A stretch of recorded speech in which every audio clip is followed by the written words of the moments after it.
Hey guys, what's up and welcome back to Toe Tags Metal Reviews, and today we're giving you guys our final review of We Are Chaos by Marilyn Manson.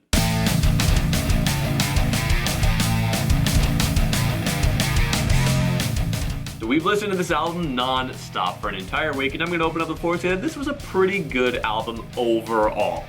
That being said, I'm going to get into some of my issues with the album because we always like to leave off on a high note. And I feel like one of the issues I had with this album was just... It's hard to really define it, but I feel like not enough on this album really gripped me.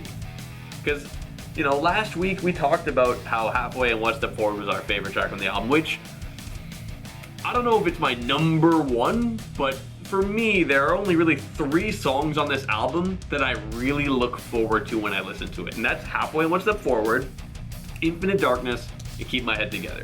Those 3 songs are my favorite on the album. I feel like, you know, Halfway, One Step Forward, we already talked about that. I love how the piano is a lead on this song. Very sad song, very just nice sounding song. Infinite Darkness, I think I mentioned it last week as well on that one. Kind of has a sinister tone to it. Feels like, you know, the kind of evil quote unquote-ness of classic Manson, but fitted with the sound of this album, because he's always changing his sound every album. So, you know, he kind of has that within this one here. And Keep My Head Together has such a groovy beat to it. Honestly, every time that song came on, I was just digging it. But a lot of the other songs in this album I kind of felt like were either like good or just like okay. Like Perfume, I think, you know, we weren't too fond of it last week. I think that's an odd name for the song because I think it stinks. I'll give it one thing. I think it's a catchy song. I think when you hear it, it kind of gets in your head, but it's not in a really good way, I find. It's got a uniqueness to it rhythmically. It's really the only kind of like swung song in the album. Yeah, it's got a swing to it. I don't hate it, but it didn't. It's just whatever. It didn't do anything for me. I have very similar opinions to you overall. I feel like there were certain songs for me that were strong and other ones that were weak. But the songs that I thought were strong are definitely not the ones you thought were strong. Halfway and One Step Forward was my highest rated song in the first impressions. I really don't care for that song much anymore. I think the fact that the piano leads the song is probably the best attribute to the song. It's just a cool kind of feature that's like the main driving force of the melody. That's pretty cool. Infinite Darkness, this song did shoot up for me. It was one of my lower rated songs on my first impressions. This shot up probably tied for first, or is now my second favorite song on the album. And I completely agree. This sounds like it could be something off Antichrist Superstar, right? Yeah, I can see that, yeah. And I remember reading a comment, more than one actually, people saying, I'm never gonna get 90s Manson back, or, you know, the good old days are gone. Like, you didn't listen to this album. If you did, you heard it once, and you gave up on it. That's why we do our reviews this way. You listen to it more and more and more, you start to go, hey, wait a second, this actually sounds pretty fucking badass. But, you know what, I'm gonna save my butt for a minute. Another track that grew on me was the first track, Red, Black, and Blue. The biggest problem is the 1:12 talking intro. Wish that wasn't fucking there. Because when that song kicks in, it's good. And you know what? The guitar riffing and just the driving nature of this song during like the choruses and stuff, fucking love it. It's one of the best parts on this album. It's just what I want from Manson, and the fucking first 1:12-ish seconds of this stupid haiku bullshit at the beginning ruins the song. Wish it wasn't there. It's funny you say that, because that song, like I said, those 3 songs were kind of like the ones I look forward to the most, but like right under them is that song for me, because I like that song. But I don't hate that intro poem as much as you do. I actually like it. I honestly thought, you know, it sounds cool, it sets the tone, and I just kind of like how there's, you know, so much vocal layering there, and just the way it ends and goes right into the song. I like that. Every time I heard it, I'm like, yeah, that's a cool intro. I just dug it. Anyways, back to my butt, because I had a butt. Yeah, let's see your butt. The song, and this is to my surprise, the song that still spoke to me the most and still remains probably my favorite song is Paint You With My Love. That is something that surprises myself, because typically I gravitate towards the heaviest song, the most brutal song.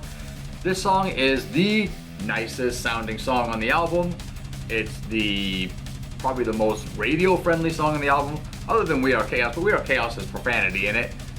Paint You With My Love, as far as I know, doesn't have any real profanity in it. I Paint You With My Love was like a really divisive song between us, where you liked the first half and I liked the second half. But I figure if this is your favorite song now, like, do you enjoy the second half of that song a lot more now? Yeah, the second half, the first impressions, what happened was I was listening to the song going, okay, this is the vibe of this song. I got the vibe going. Then also at the end, he changes it a bit. It doesn't go super crazy, super chaotic like I first thought, but it changes. It gets a little extreme near the end. But once you kind of accept it and you're like, okay, I know what's coming, it's a lot more easy to digest. You don't get this almost like a trickery type of thing. I had a similar experience because I was on the opposite end. I'm like, oh, the first half is whatever, and the second half I really enjoyed. I started to appreciate the tone building of the first half. I started to appreciate, like, okay, he's setting something up here to morph it into something else, so I could kind of enjoy the contour of the song a little bit. But I still, I still prefer the second half over the first half, because when I'd listen to that song, I'd be looking forward to that second half more than anything, really. Yeah, I don't know. I just love the melody of that song. What's cool about it though is that piano and stuff. It's like so different. That's what I meant when I say that he changes it on every album, because you never heard something like that from Manson before. Even something exactly like that. I mean, it's a new song. I mean, it's a new song, but it's still like it doesn't feel like, oh, this just sounds just like blank, because it doesn't. Here's the thing with Marilyn Manson. Nobody sounds like Marilyn Manson, and Marilyn Manson doesn't sound like anybody else. Marilyn Manson's in a league of his own. He always has been in a league of his own, and he makes the music he feels like making right fucking now. He doesn't say, oh, I'm gonna make an album that sounds like, Mechanical Animals, or I'm gonna make he doesn't do stuff like that. He says, I feel like doing this right now, this is what I'm doing. I want a piano to lead this song, that's what's gonna happen. I want this to be acoustic, that's what's gonna happen. I want 3 vocal layerings over here, I'm gonna fucking do that. He doesn't plan out what kind of vibe he's going for with an album. I think lyrically, that's the biggest change in his lyric. The biggest change in Marilyn Manson is his lyrics. If you listen to the way he sings, the chord progressions, the vocal phrasing, the formats of the songs, it's very, very similar to past albums and past work. It's very similar. To me, personally, I think it's lyrical content. This is the thing that's really grown with him. And he's at the point now where he's singing about things like hopeless romantic and a lot of kind of sappy lyrics almost, but there's also a lot of emotional despair and just being lost and that kind of stuff, which is very common in lyrics. I feel like he's done a lot of that more recently. Like, if you're gonna look at the past 3 albums, I find like the most common thing you'll find is a lot of kind of the emptiness. It's basically stuff that can appeal and relate to more people. These are things that a lot of people go through. A lot of people can relate to. Whereas back in the day, it was like... It was a very political, It was anti-political, anti-religious, which is, it's edgy and it'll get people to pay attention. It was also very drug-heavy. Also had interesting messages in it, though. It did. Like, honestly, his lyrical content is really interesting. I really like the way he plays on words. I really like how clever a lot of it sounds. And you'll find that on this album and literally every single one he's made. He's just really smart at writing. Yeah, he's a good lyricist for sure. So yeah, I don't know, when people say, oh, it doesn't sound like this, it doesn't sound like that, or it sounds new for Manson, I don't think so. For me, this fits in very well with his last 3-4 albums. I mean, it doesn't sound exactly like fucking, Portrait or Mechanical or Antichrist or anything like that, but it's got elements from those eras, I believe. Yeah, it's interesting, with how, it's always whatever's current for him, as you were saying, his sound, and it's interesting to see how that's grown with him. You kind of have a biography through his music, because you see how he was back in the late 90s and you see how he is now. Yeah, he's old now. That's what happens, you get old. It's just interesting to kind of just see his life evolve with his music. Yeah, that's a good way to put it. Let's talk about a couple other tracks. Solve Coagula and Broken Needle. Well, Solve Coagula, it's weird. That song kind of was similar to Perfume for me in the sense of, it's catchy, but I didn't really care for it. That being said, it didn't bug me like Perfume did in some cases, because the hook to Perfume kind of annoyed me a little bit. But Solve Coagula, it was just kind of there. For me, Solve Coagula was my absolute lowest rated track in the first impressions. I gave that a 2. So I have to say, as far as growth goes, it's the song that grew the most, because I do like the song now, but not in any way where I think it's like a top song or one of my favorites or anything. Yeah, it's fine, it's just not really super notable. One of the things I first thought it was funny, and then I started thinking, it's actually kind of cool, I guess, or it sounds good, is that there's this weird like Charlie Brown teacher voice that goes on throughout the song. It sounds like, if you don't ever watch Charlie Brown, the teachers talk like, whoa, whoa, whoa, whoa, whoa. That's what the teachers talk like, and the parents and stuff, all the adults. I'm showing my age again, but it happens throughout the song, and I thought, you know what, that's kind of weird. Why does he put that in? And I'm like, you know what, that's kind of a cool element to the song. It's unique, it's different, it's got a vibe to it, it's kind of groove to it. So that's one thing that's really cool about this album, actually, is that there's a lot of things to discover. There's a lot of really small things going on. There's so much texture to the songs. Like, you'll hear it at a surface level, then you'll hear like all 5 harmonizations and then all these sound effects in the background that you didn't notice. Yeah. And the last song, Broken Needle, I want to talk about this song very, very briefly, because there was a lot of comments saying, Broken Needle, oh, my favorite song, Broken Needle, oh my god. I gave this song plenty of chances. It did nothing for me. Like, it's okay. I let it play through. I didn't skip it by any means. But I was like, I don't understand the appeal. It's like a sad song. It's like a little album closer. It's a good closer. It's a little like, drabby, dreary, whatever. But you know what? You mentioned this last week, and you said, do you think We Are Chaos would have been a better closer? At first, I was thinking, no. I think We Are Chaos is like fine, we're decent where it is, and Broken Needle's a great closer.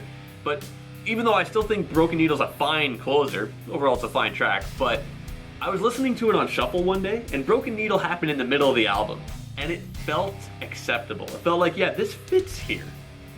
And then I feel like We Are Chaos, listening to that near the end, I'm like, you know what, I feel like your idea you presented last week would possibly work, having We Are Chaos be the last track. Like, I could see that, being a decent idea. Yeah. It could go either way. Anyways, let's rate the album. Alright, I guess I'll start first. This is straight up, I think, a good album.